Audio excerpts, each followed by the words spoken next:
Gardening एक बहुत expensive hobby है। ऐसा शायद आपने बहुत लोगों को कहते हुए सुना होगा।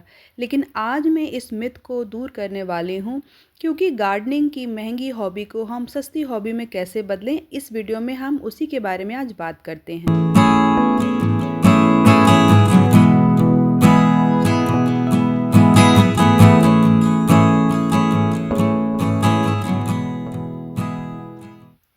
गार्डनिंग की हॉबी को इजी बनाने के लिए या गार्डनिंग शुरू करने के लिए हमें क्या ज़रूरत होती है?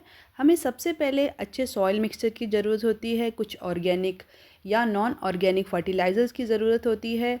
उसके साथ साथ कुछ गार्डनिंग टूल्स की ज़रूरत होती है। आजकल की इस बढ़ती लाइफस्टाइल में जहाँ हमारे पास जगह की बहुत कमी है, कई लोग टेरेस पे गार्डन बनाते हैं, कई लोग अपनी बालकनी में गार्डनिंग करते हैं।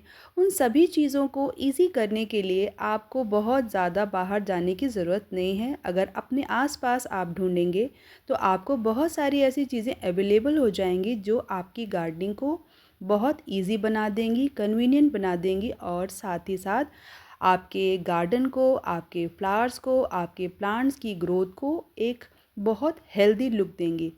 तो यहाँ पर मैं इसी वीडियो में शेयर करने वाली हूँ कि कैसे आप अपनी गार्डनिंग को अच्छे से इन्हेंस कर सकते हो, बढ़ा सकते हो। साथ ही साथ आप देख रहे हो मैं आपको अपने गार्डन के कुछ प्लांट्स, कुछ फ्लावरिंग प्लांट और वेजिटेबल्स दिखा रही हूँ, ताकि आप इस बात को विश्वास कर सको कि मेरा गार्डन कैसा है और उसकी ग्रोथ कैसी है। पर आप बिलीव नहीं करोगे, मैंने अपनी गार्डनिंग में ख़ास तौर पर ऑर्गेनिक चीज़ों का ही यूज़ किया है, कभी भी बाहर से कोई ख़ास चीज़ परचेज़ नहीं की है। स्पेशली वेजीज़ के लिए, समर की हो या विंटर्स की, आपको कुछ भी ख़ास बाहर से ख़रीदने की ज़रूरत नहीं होती, बीजों के अलावा। आम तौर पे हम ऐसा सोचते हैं कि अगर हम अच्छे अच्छे प्लांट्स को लाएंगे, बाहर से अच्छा सॉइल मिक्स या पॉटिंग मिक्स लाएंगे, तभी हमारे प्लांट्स हेल्दी होंगे, ब्यूटीफुल होंगे। मगर ऐसा बिल्कुल भी नहीं है। आप चाहो तो अपने घर में यूज़ होने वाली चीज़ों को अच्छे से यूज़ करके उसे अपने गार्डनिंग के कामों में यूज़ कर सकते हो। इससे क्या होगा, आपकी बचत भी होगी, आपका एनवायरनमेंट भी क्लीन रहेगा, क्योंकि अगर आप बाहर ये सारी चीज़ों को फेंकोगे एज अ कचरा तो उसको क्लीन होने में, डिकम्पोज होने में काफ़ी समय लग जाता है। तो क्यों ना उसे अपने घर में यूज़ करें। और सच्चे गार्डनर की तो पहचान ही यही है, क्योंकि वो नो थ्रो और डोंट थ्रो वाले फंडा पर चलता है। तो अगर आपको भी गार्डनिंग से प्यार है तो आप मेरी बात से रिलेट ज़रूर कर पाओगे। गार्डनिंग बेसिकली एक साइकिल है, और आई शुड से दैट कि प्लांट्स ग्रो करना भी एक टाइप का साइकिल है। प्लांट्स को भी ह्यूमन बॉडी की तरह calcium, iron, vitamin and proteins की रिक्वायरमेंट होती है, क्योंकि अगर हम इसी रिक्वायरमेंट को पूरा करेंगे तभी हमारे प्लांट हेल्दी होंगे, बुशी होंगे, ग्रोथ अच्छी होगी और उनमें फ्लावरिंग भी बहुत अच्छी होगी। Same with human body. तो इसीलिए मैंने इसे साइकिल का नाम दिया, क्योंकि जो हम कंज्यूम करते हैं उसी प्लांट को हम दूसरे फॉर्म में यूज़ करते हैं और फिर उसको हम अपनी प्लांटिंग में अच्छे से बना सकते हैं। यहाँ पर आप देख सकते हो मैंने बहुत अच्छे से वेजिटेबल्स ग्रो की हुई हैं और सभी बहुत ही ऑर्गेनिक वे में। तो मैं आपको थोड़ा सा लुक देती हूँ। आप सोच रहे होंगे कि मैं इसका लुक क्यों दे रही हूँ। इसलिए दे रही हूँ क्योंकि मैं चाहती हूँ कि आप जब भी इस वीडियो को आगे देखें तो पहले आप अपना ओपिनियन क्लियर कर लें कि जो मैं आपको बताने जा रही हूँ वो फ्रूटफुल होगा या नहीं, क्योंकि सांझ को किसी बात की आँच नहीं होनी चाहिए। यानी कि अगर आप किसी चीज़ को यूज़ करने जा रहे हो तो पहले इस्तेमाल करें और फिर विश्वास करें। इस डायलॉग को तो आप सब जानते होंगे। तो मैंने भी कुछ ऐसा ही सोचा, पहले सोचा आपसे शेयर करूं, दिखाऊं, उसके बाद अपने जो भी मैंने यूज़ की हुई चीज़ें हैं उसको आपसे शेयर करूं। ये देखिए समर और वेजिटेबल्स, विंटर वेजिटेबल, सब कुछ मैंने आपको शो कर दी है। अब मैं आगे बढ़ूंगी इस वीडियो में उस चीज़ को शेयर करने में जो आप अपने घर से निकाल कर यूज़ कर सकते हो बहुत ही आसानी से, और उसमें क्या क्या फ़ायदे होते हैं। तो ये देखिए, जैसे आपको ये मटर दिख रहा है, विंटर्स में तो ख़ास तौर पे इतनी सारे वेजिटेबल्स, इतना सारा पील होता है, आम तौर पे हम उसे फेंक देते हैं। इसे फेंके नहीं, ये नाइट्रोजन से भरपूर होता है और आपकी प्लांट की ग्रोथ के लिए बहुत ज़्यादा अच्छा होता है। नाइट्रोजन हमारे प्लांट्स में जो फोटोसिंथेसिस के प्रोसेस को बहुत ज़्यादा ब्राइट कर देता है, बहुत ज़्यादा फास्ट कर देता है। हमारे पत्तियों का कलर वगैरह बहुत सुंदर निखर कर आता है और वो ग्रीन ज़्यादा दिखने लगती हैं। इसको यूज़ आप 3 तरह से अपने गार्डन में कर सकते हो। आप चाहो तो इसे पानी में मिलाकर छोड़ दो 2 दिनों के लिए और उसके पानी को प्लांट में डाल दो।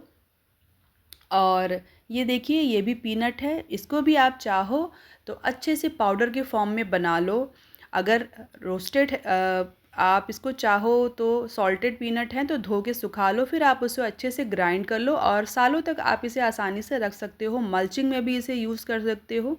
जो भी चीज़ें मैं आपको दिखा रही हूँ उन सब का प्रोसेस ऑलमोस्ट सेम है, क्योंकि आप उसको पानी में भिगो के भी यूज़ कर सकते हो, मल्चिंग में भी यूज़ कर सकते हो। आप चाहो तो अपने सॉइल मिक्सचर में भी उसको डाल सकते हो, जिससे आपकी सॉइल बहुत अच्छे से पोरस हो जाएगी, कोई भी हार्मफुल केमिकल इसमें नहीं होता है। तो ये मैं आपको आज 4 चीज़ें दिखाने वाली हूँ। ये देखिए, अब ये अनियन पील में बहुत सारे protein, iron, calcium, sulphur, potash, बहुत सारी अच्छी चीज़ें होती हैं। पोटाश ख़ासकर तौर पर हमारे प्लांट की रूट्स की ग्रोथ के लिए बहुत अच्छा होता है, क्योंकि अगर रूट स्ट्रांग होगी तो हमारा अपवर्ड प्लांट बहुत अच्छे से बढ़ेगा। इसीलिए इस अनियन पील फर्टिलाइज़र को तो आप बिल्कुल भी नुकसान ना करें, बिल्कुल ना ही फेंकें। इसे पानी में मिलाकर ओवरनाइट छोड़ दें, आप 2 दिन के लिए छोड़ दें, उसके पानी को यूज़ करें। आप चाहो तो पत्तियों पर भी इसका स्प्रे कर सकते हो। ये बहुत ज़्यादा पावरफुल एक ऑर्गेनिक फर्टिलाइज़र बन के तैयार होता है। मैं हमेशा अपने प्लांट्स में यूज़ करती हूँ। इससे आपका जो प्लांट है ना, उस पे किसी तरह का इन्फेस्टेशन भी नहीं होगा, यानी कि किसी भी तरह का कीड़े मकोड़ों का अटैक नहीं होगा, क्योंकि इसकी बदबू से वो सारी चीज़ें, बदबू मीन्स इसकी जो भी खुशबू से वो सारी चीज़ें नहीं आती हैं। तो जैसे कि आप देख रहे हो, किचन में यूज़ होने वाला ये सारा वेस्ट मैं इकट्ठा कर लेती हूँ। आप चाहो तो इसकी खाद बना लो, लेकिन उसमें काफ़ी टाइम लगता है। मैं यूजुअली प्रेफर करती हूँ इनको ड्राई अप करके मल्चिंग के फॉर्म में या सॉइल में थोड़ा सा लेयर खोद के मैं उन्हें डाल देती हूँ। और अगर आपके पास थोड़ी सी सॉइल हो, लिमिटेड हो, तो आप इन सारी चीज़ों का यूज़ बहुत अच्छे से कर सकते हो। अपने सॉइल मिक्सचर में इसको मिलाइए अच्छे से ड्राई होने के बाद, नहीं तो फंगस होने का अटैक हो सकता है। सिर्फ इसमें यूज़ करने वाली ऐसी 2 चीज़ें हैं। जो मैंने पहले पीनट शेल दिखाया, उसको आप लंबे समय तक यूज़ कर सकते हो। अब बारी आती है, अगर आप नॉन वेजिटेरियन हो तो एग शेल्स की। इसके तो क्या ही कहने, कैल्शियम से ये भरपूर होता है। इसका यूज़ आप बहुत अच्छी तरह अपने प्लांट में कर सकते हो, प्लांट्स की ग्रोथ के लिए, अच्छी फ्रूटिंग के लिए, फ्लावर का साइज़ बड़ा करने के लिए आप इसे आसानी से यूज़ कर सकते हो।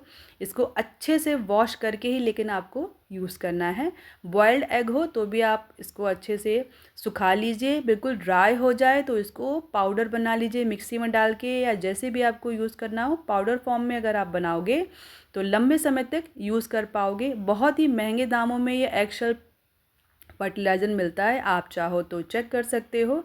इसको अगर आपको प्लांट में देना है तो अगर आपका 8 इंच का गमला है तो 1 चम्मच के करीब आप इसे अपने प्लांट में डालिए और फिर देखिए कमाल। तो अगर आपको ये वीडियो थोड़ा भी इंटरेस्टिंग या फ्रूटफुल लगा हो तो प्लीज़ इसे लाइक, शेयर एंड सब्सक्राइब ज़रूर कीजिए। Thanks for watching.